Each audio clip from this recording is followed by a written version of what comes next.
The Commentary Booth is a show for media lovers by media lovers just like you. If you want to support the show, go to jamiapsmedia.com.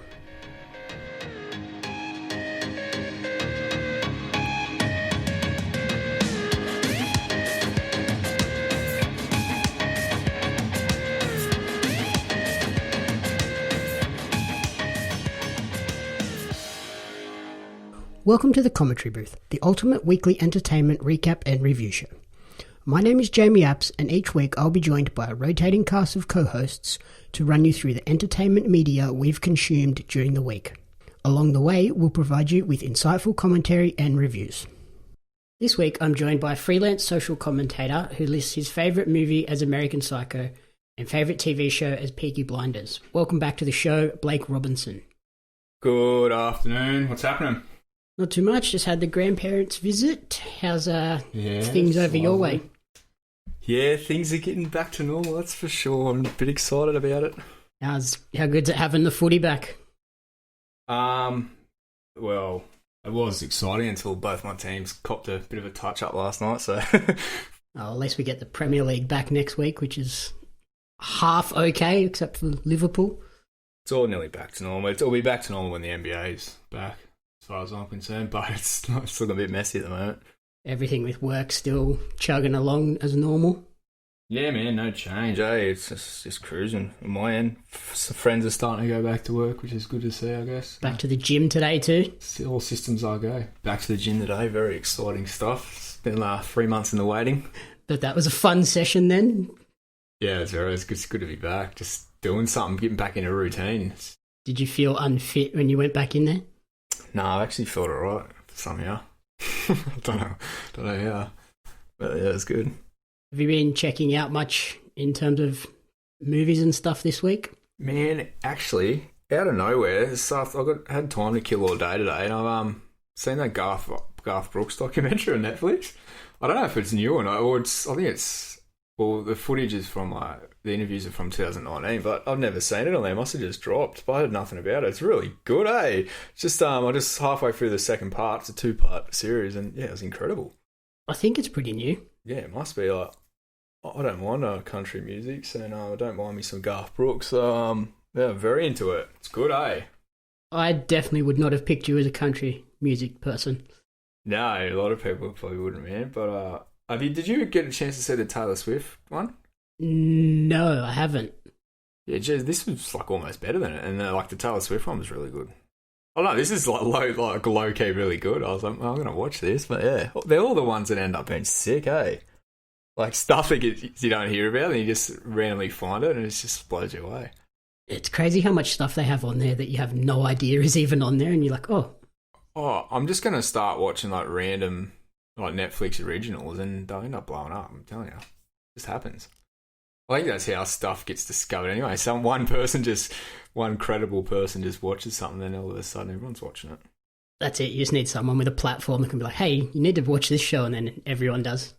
Yeah, so many shows just dwell around for a bit. I know for Peaky Blinders, when that first came out, that wasn't really that big. I think I stumbled across that after a few months of it being out. Then all of a sudden, would have been 18 months later, that's when it started really blowing up. I think even Black Mirror did that too. It felt like that was out for a while before people were like, hey, check this out.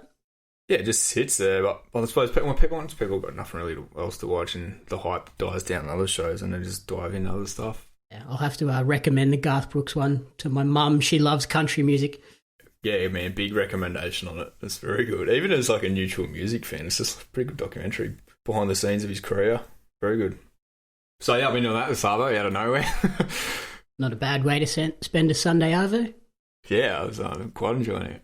And then, speaking of things that sort of dropped out of the blue, the Dave Chappelle special that dropped the other day. Oh, Dave Chappelle, man. That was really out of the blue. It wasn't even on Netflix. It isn't on Netflix, but it is a Netflix special, eh? Yeah, so it's a Netflix-produced special, but they dropped it on YouTube. Just spread the word. Yeah, very good, hey? What did you think of it?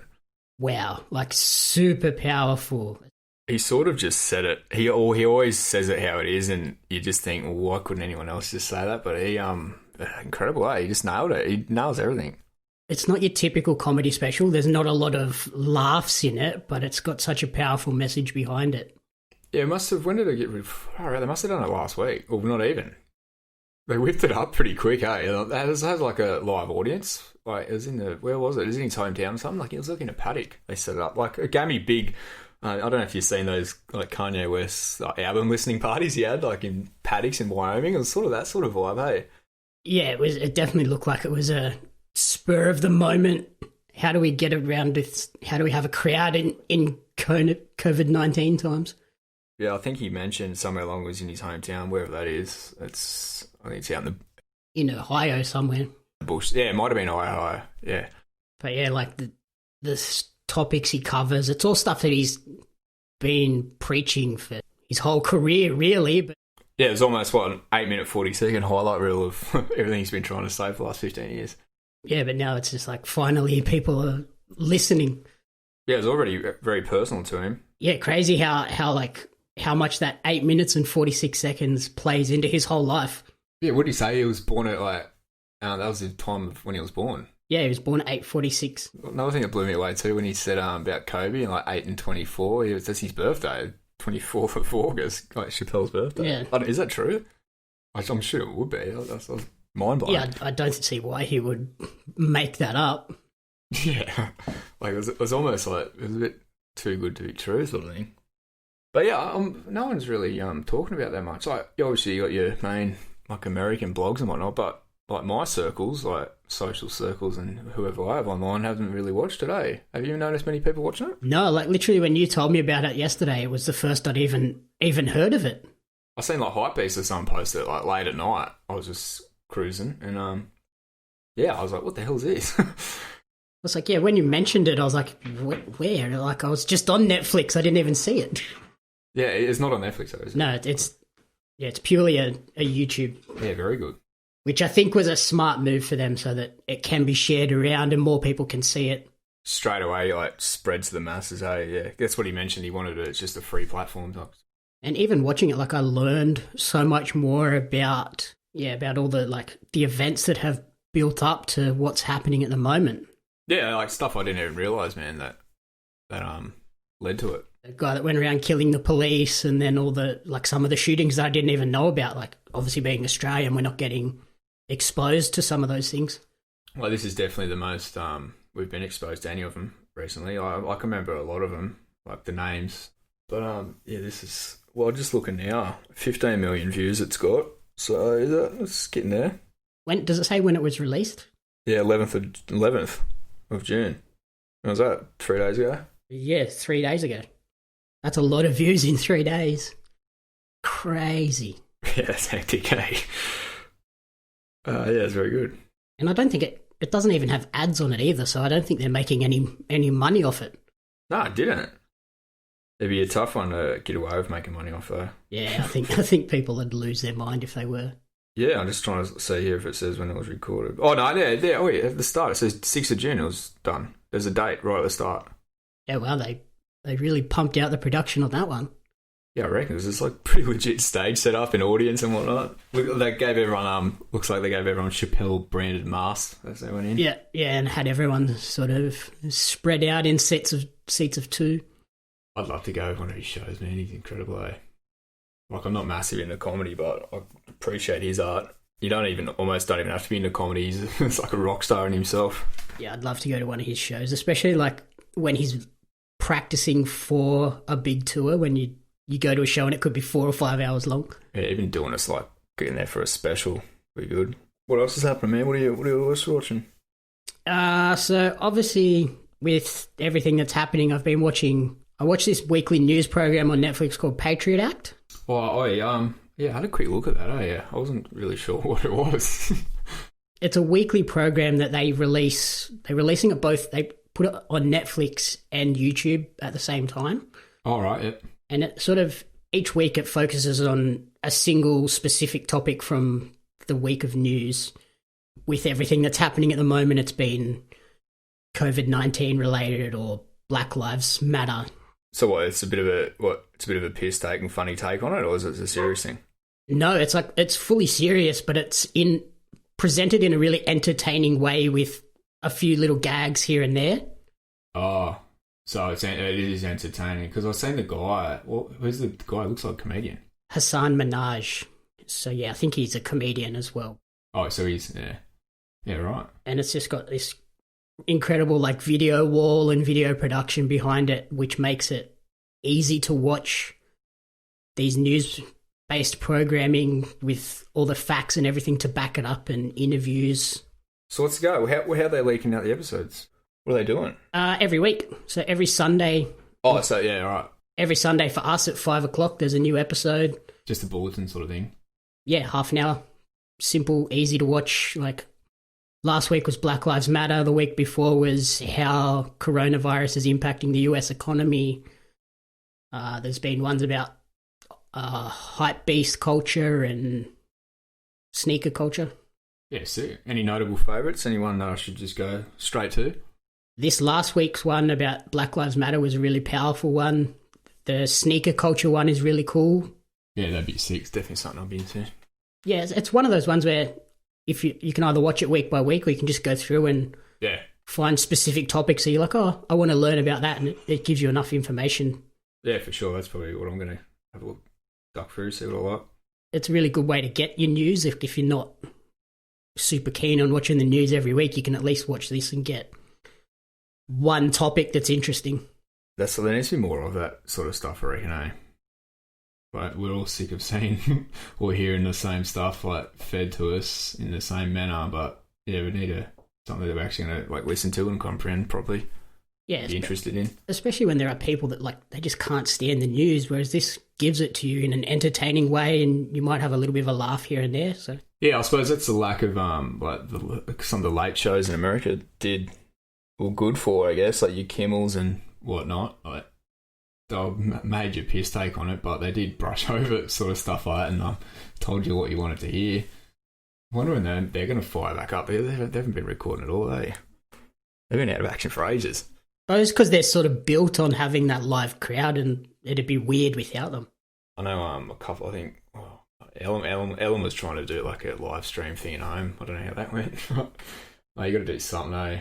Yeah, you got to at least try, I guess. But I suppose it's like the sport. Like it's nice to have sport on, but it is also a bit weird watching it without a crowd, and the NRL at the moment doing the fake crowd noise, which is a bit off-putting for me. I think they had the games 150 people, 150 fans were allowed in this week, this round, but next, I think, July 1st, I think stadium's up with a capacity of 40,000, 25% allowed in. So it's all getting there. And then on that sport fix, you've been watching a few sport documentaries. Yeah, I've been getting into the 30 for 30s, man. Like, that's good. The Rodman one, I've been praising it to absolutely everyone. It's so good. Did you get a chance to watch it? Yeah, I watched it, when did I watch it? During the middle of the week. It's a few years old, like 2018, I think. I don't know why I hadn't seen it before. It was incredible. Like, no one's talked about it either. I'm hoping people go watch it now after The Last Dance.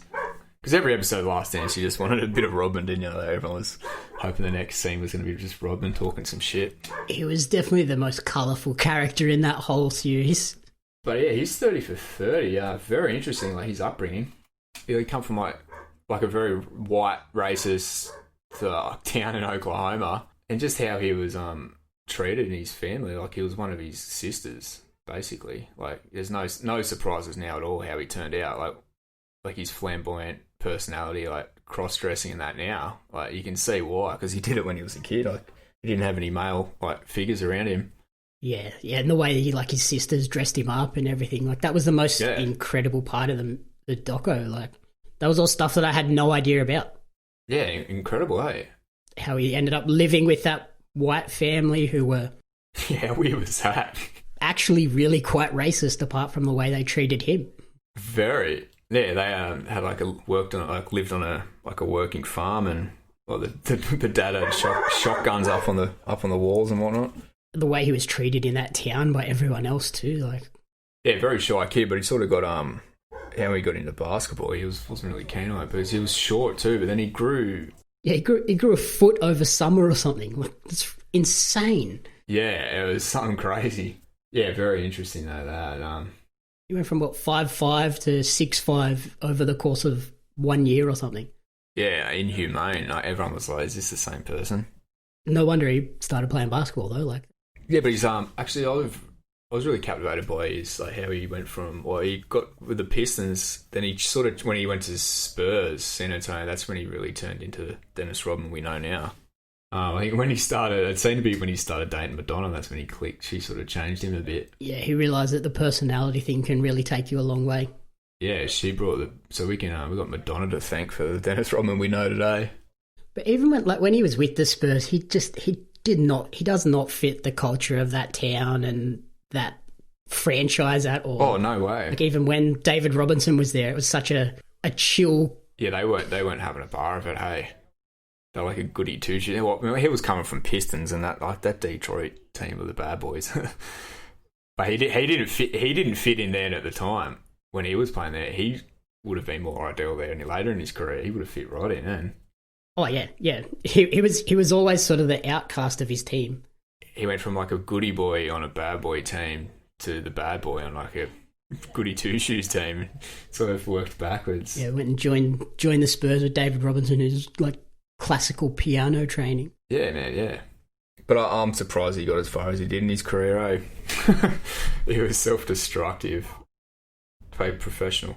Even in The Last Dance, when they were talking about just his training, like go out and party all night and then come in and just train like nothing had happened. Like how are you doing that, bro? Got off the plane from Vegas and went straight to the gym in his pajama pants and just started working out. Like how are you not feeling crook as? Imagine that in today's game. Like, players wouldn't even like have a drink midweek. Like the whole season. It's insane. And then, on another 30 for 30, I checked out the Lance Armstrong one. Oh yeah, I did too. Yeah, that was good too. That just came out though. We're gonna watch the day after it came out. Yeah, very good. Here's another one though. He's like Jordan. I thought like the vibe he brought with the interviews, like sort of like lied through his teeth a lot, and he sort of was the same character or same. Like, a lot of people don't realise that cycling is a team sport. Oh, yeah, he's always been this is all for me. And he was, like, definitely the Jordan on his team. And he just tried to control it how he did. And he had a lot of teammates didn't like him, eh?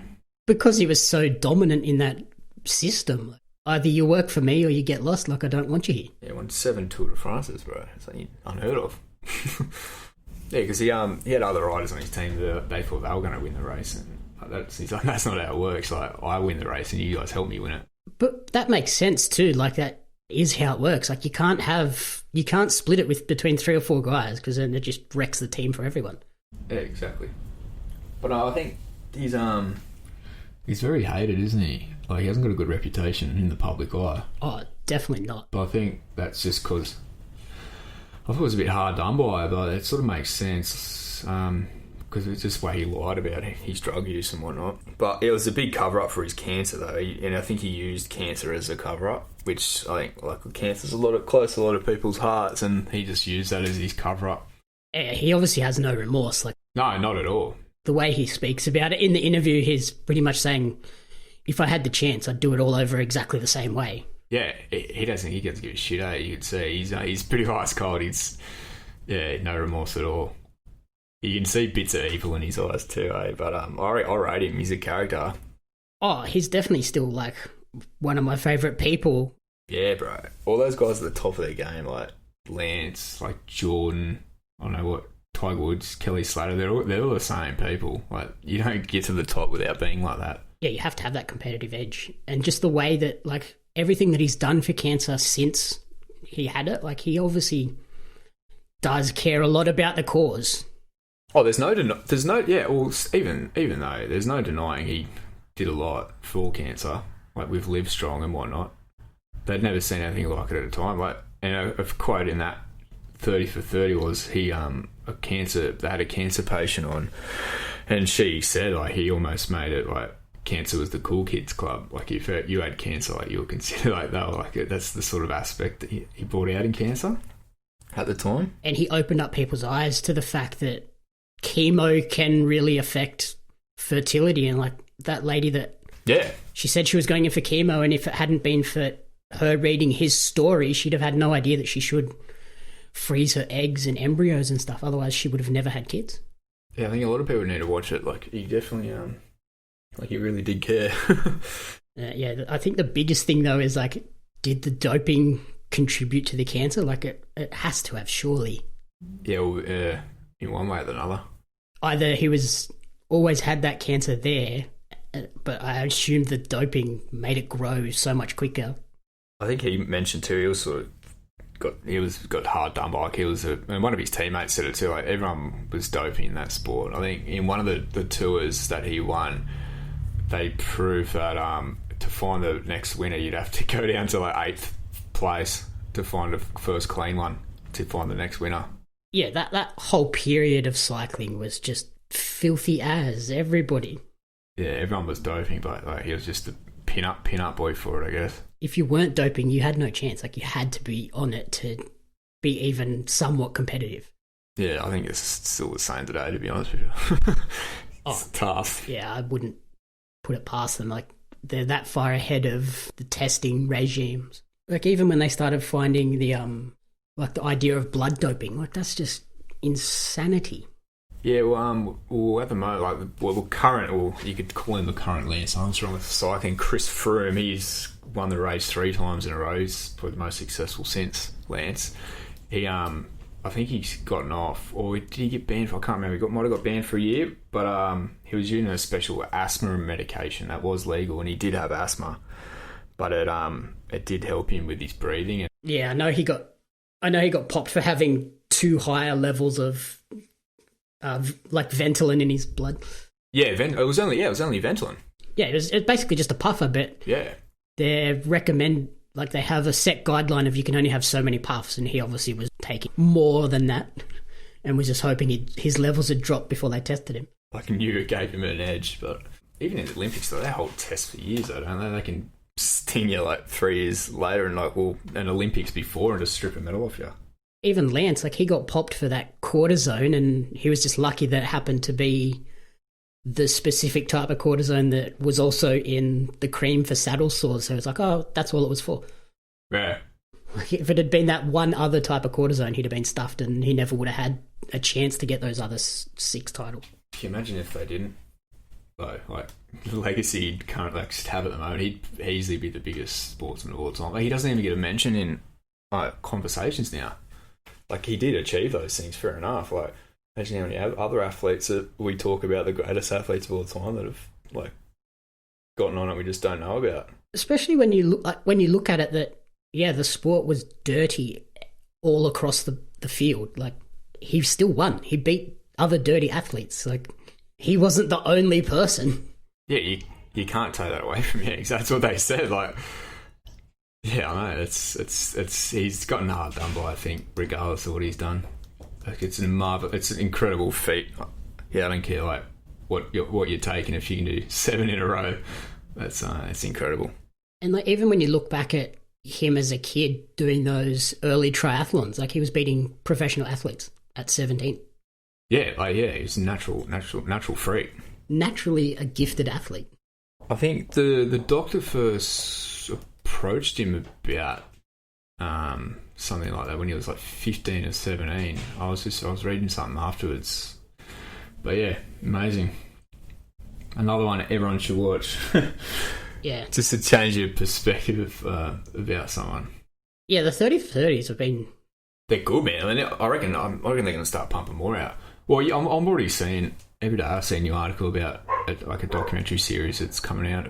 Who did I see today? Oh, there's a Tiger Woods one. HBO are doing a Tiger Woods series. Well, that'll be cool. Yeah, that'd be epic. He's a colourful character. He's had a pretty tainted past. But like, I thought the original idea behind the 30 for 30s was that they were only 30-minute docos, and these last 2 have been huge.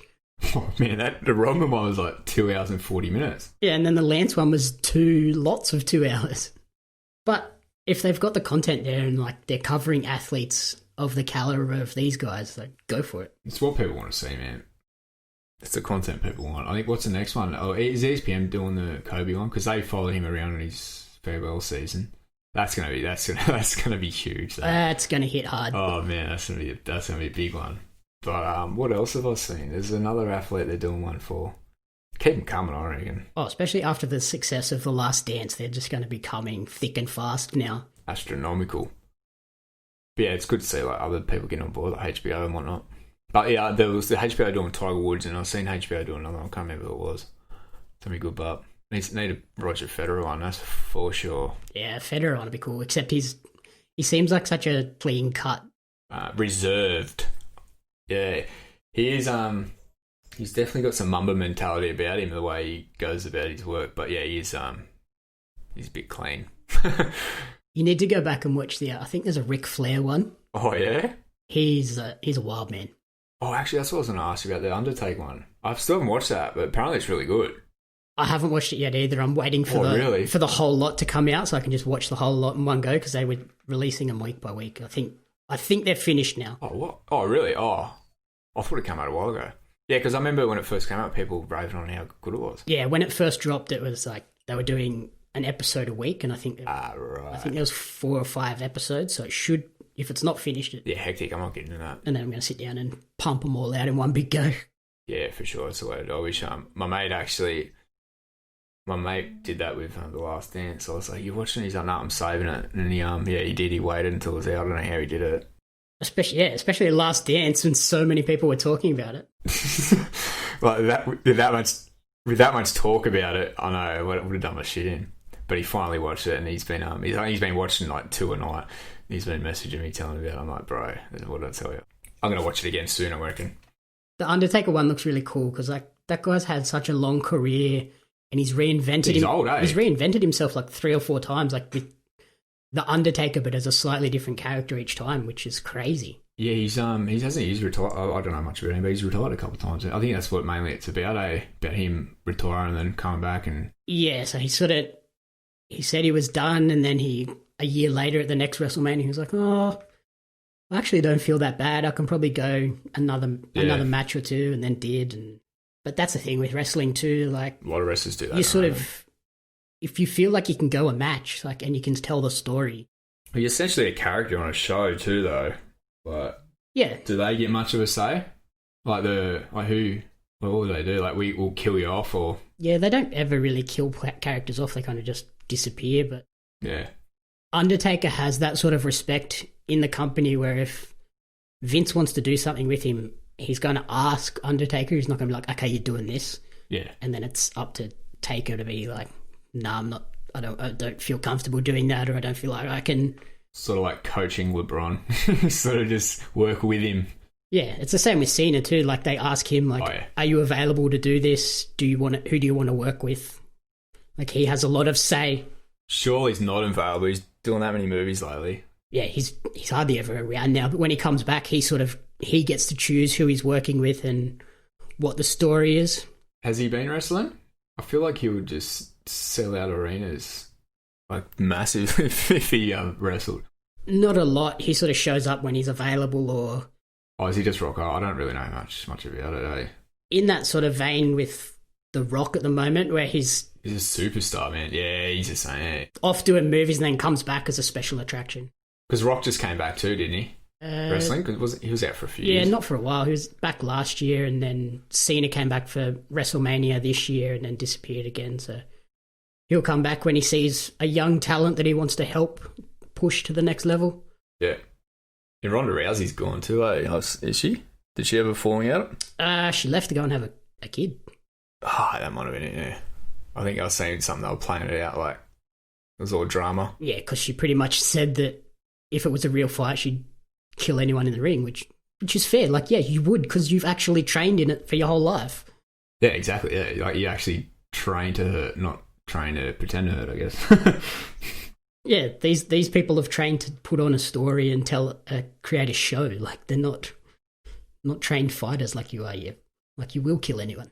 Yes. Over on one of the other wrestling companies, they've had Mike Tyson for the last couple of weeks. Oh, I was actually going to mention something about Mike Tyson. I did see him pop up on a wrestling thing. What was that? All Elite Wrestling. So it's this new company that has popped up. They started last January, and they're owned by the owner of the Jacksonville Jaguars. Oh, yeah.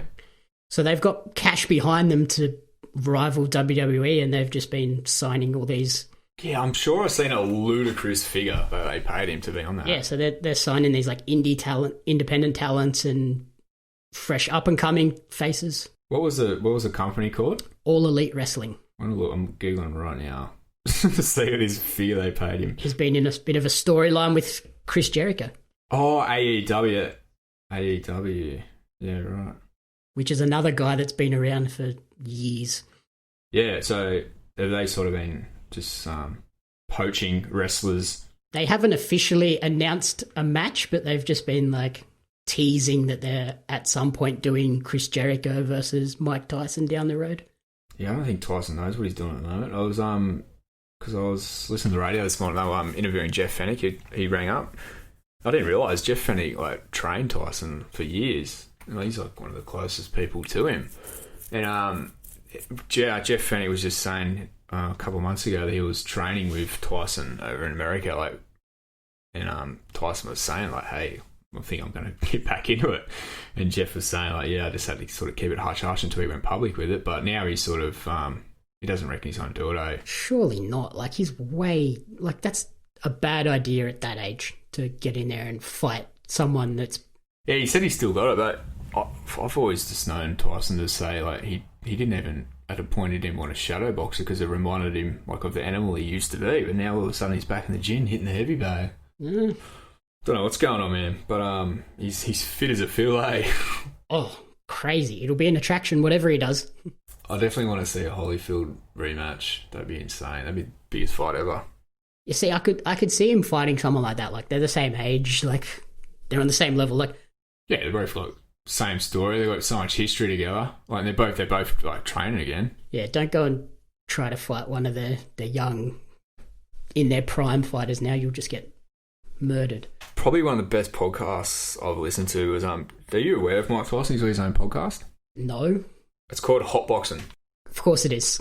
Of course it is. Yeah, it's pretty cool because he's like right into his like weed and all that. He's got his own like marijuana farms and products, and it's pretty much he just sits there and smokes weed and gets a guest on for an hour. Pretty cool. He's got some massive guests, man. He's like a recent one he had Eminem on. Oh wow. Like, he's just had huge guests, and one I listened to was with Evander Holyfield. It was amazing. Hey, I've listened to it twice now. Yeah, that would have been cool. Yeah, for all those playing at home, Evander Holyfield's the fighter Tyson bit his ear off. Mm-hmm. Twice. Yeah, they're very close now. They're good friends, and they both say they grew up. Well, they're the same age, and they grew up fighting in the same amateur fights and the same competitions, like as late teenagers and whatnot. So they've known each other forever. But it's very touching. They both tear up in it, like two grown-ass tough guys. They're both like crying in it, like telling their stories. It was pretty moving, eh? Yeah, that's why I have to listen to it twice. Yeah, that would have been like such a weird conversation to have with like the dude that bit your ear off. Yeah, I know. He probably just wants to climb over the table and belt him for it. But no, they're pretty good friends. So I hope that fight happens again. Like Tyson, like Jeff Fennick was saying, that Tyson doesn't want to do it for money. It'd be purely for a charity thing, which is pretty good. If those two did it, like they'd make a crazy amount of money for a charity. Yeah, $250 million. Easy. Yeah, I hope, because I've watched those two past Holyfield and Tyson fights plenty of times. Love it. Been checking anything else out on? Man, I just want to brush over Big Brother if I have to. Jesus. It's so good. You liked it. Yeah, it's definitely different. Well, I hadn't watched Big Brother in a few years, but coming hot off a Love Island craze, I got right into that, and this is definitely different to what Big Brother normally is. Oh my God. It's like it seems majority of the housemates are in relationships outside of the house. So there's not many single people, and it's a very mixed bag of housemates, eh? Oh, there's definitely some interesting characters. Well, there's a 19-year-old girl, and there's she's in the army. Then there's like a 61-year-old grandmother, and everything, absolutely everything in between. It's pretty good. It's full of drama, which is what we want. I just couldn't get past the change in format that they've adopted this year. It is strange. I don't know. It felt like Survivor inside a futuristic house.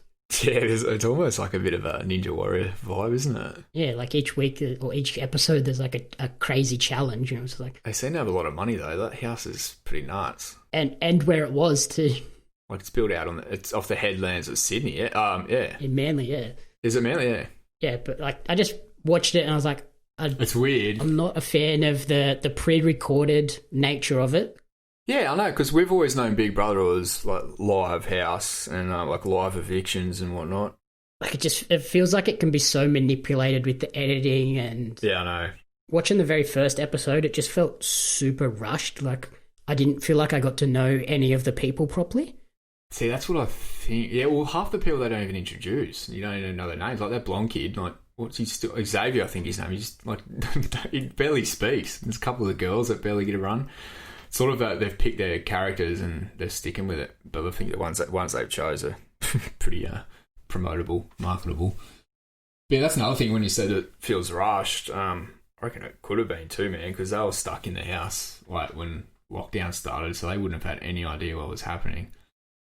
I assume at one point they would have had to tell them, so maybe they had to cut it short to an extent. Maybe it just got too out of hand and they couldn't go on with it anymore. It'd be interesting to see how it finishes. Yeah. But they kept chucking housemates in, eh? Yeah, like what are they doing? Like just... They got rid of someone each night, but then they kept putting like 4 in a night. Just pick a set of people and stick with it, please. I need to get to know these people to sort of have any sort of connection with them. Well, I definitely hated a few of them pretty quickly. I'm glad that Alan bloke went. Oh, that Alan bloke was... Oh, my goodness. So annoying. He sucked, man. It was too much. And Angela, that Indian lady, I hated her at first, but I reckon she's actually pretty good value. Oh, the lady that was, like, desperate for her tea. Yeah, man, I reckon she's good value. No, I couldn't stand her. She says, she's hard, but she's good one-liners. I reckon she's got banter. The lady that got kicked out on the first episode, I was like, oh, God damn it, she was, like, actually interesting. You reckon? She was a kook, I reckon. I liked it because she just sort of had that American-style, like, brash and confident thing. Yeah, what was it, Laura or something? She was a dancer? Yeah, no, I didn't like her attitude, eh? She was so salty when she lost that challenge. Yeah, she should have won that. She wrecked herself. Yeah, that looked fun, eh? I wouldn't give it a go. Putting the balls on the swing, yeah. It looked like you'd get pretty sick, but after a while, you could tell some of them were just laying there like, oh. Yeah, you could definitely eliminated the unfit ones. Yeah, yeah, Kieran. He's going to go far, I reckon. He's good for the show, as much as I don't really like him. But Alan's my man. The guy with the rocks.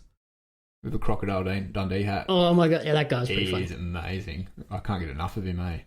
And like the way they're doing the eliminations too, like it doesn't feel like Big Brother, whereas in the old days it felt like the public chose who was going to win. Now it's just... Yeah, man, you used to vote, like text, and they like did a little campaign.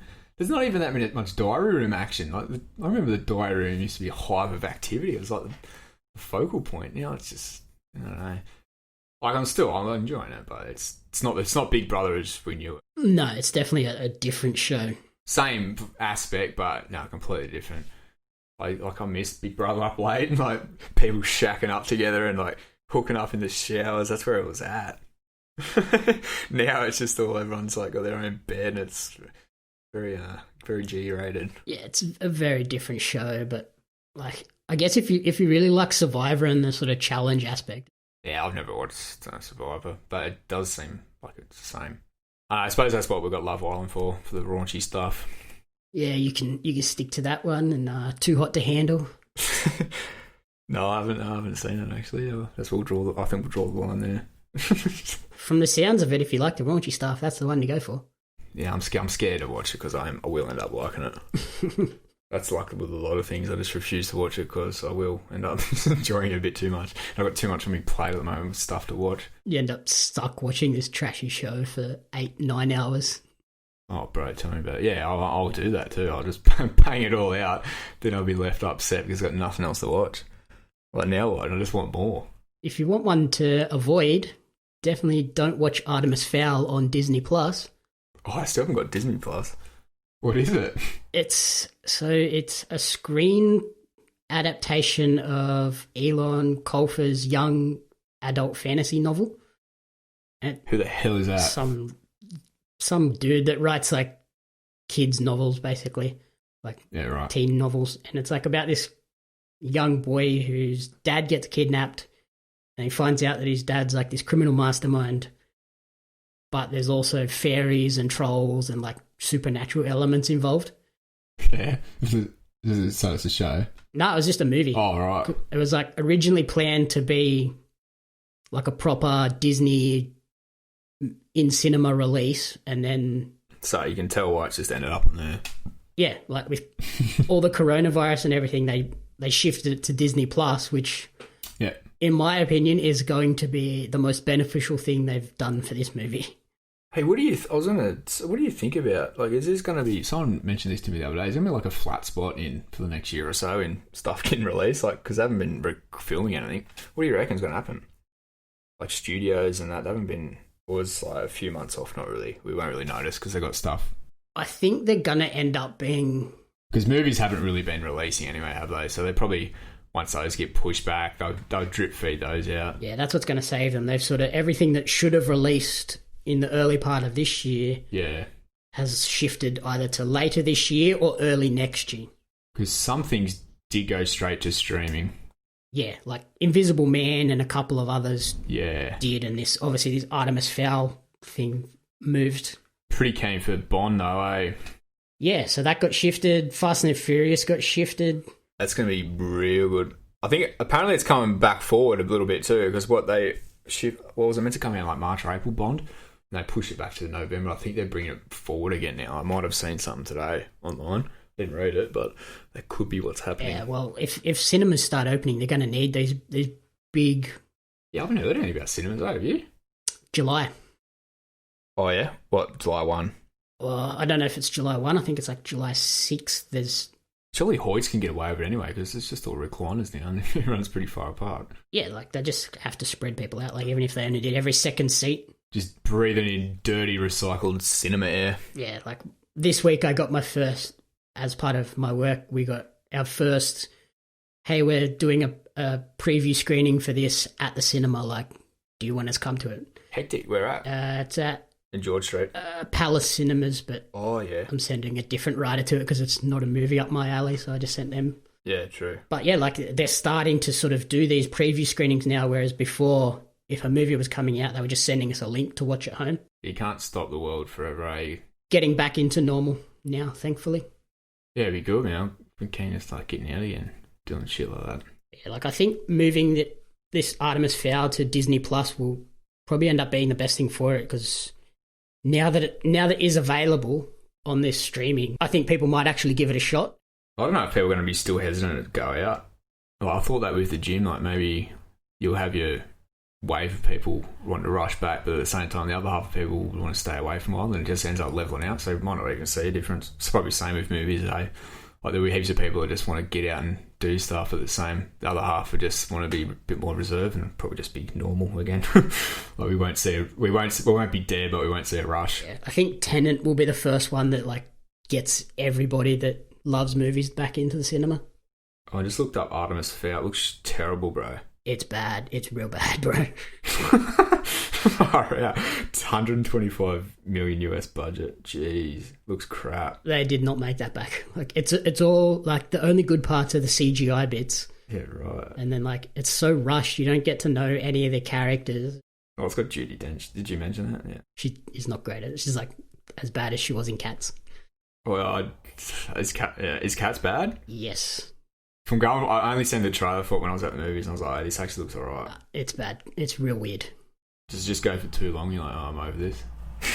Like, it'd be a good short film by the looks of it. Like, it's probably a cool idea, but yeah, it just jumps all over the place, and there's no consistency. Like 1 minute the cats are really big, the next minute they're really small. And it's just... Yeah, right. Is it made well though? It looks like it. Oh, they obviously spent a lot of money on it, but the character designs are strange. Like, just dress the people up. Like, why did you CGI everything? Yeah, I seen that. Well, who's in it? Jason Derulo? That looked freaky, bro. Yeah, Jason Derulo, Taylor Swift. Yeah. Rebel Wilson. Oh, gross. He's just playing Rebel Wilson again. She stinks, eh? She's just the same character in everything. Oh, no, and it's just not... she's not funny. I don't know. Yeah, I don't rate her. But she's huge in America, man. Yeah, I don't know. I feel. For some reason. I don't know, they can have her. See, they took off... Oh, Chris Lilly. Yeah, see, they took all of his shows off Netflix. Yeah, it's probably right too. His stuff is pushing it. Oh, very much. Like just the Jonah character and the rapper character, they're pretty racist. Like, Summer Heights is like it is all time one of the greatest. But yeah, it's, every character is just like he's taking the piss out of the culture.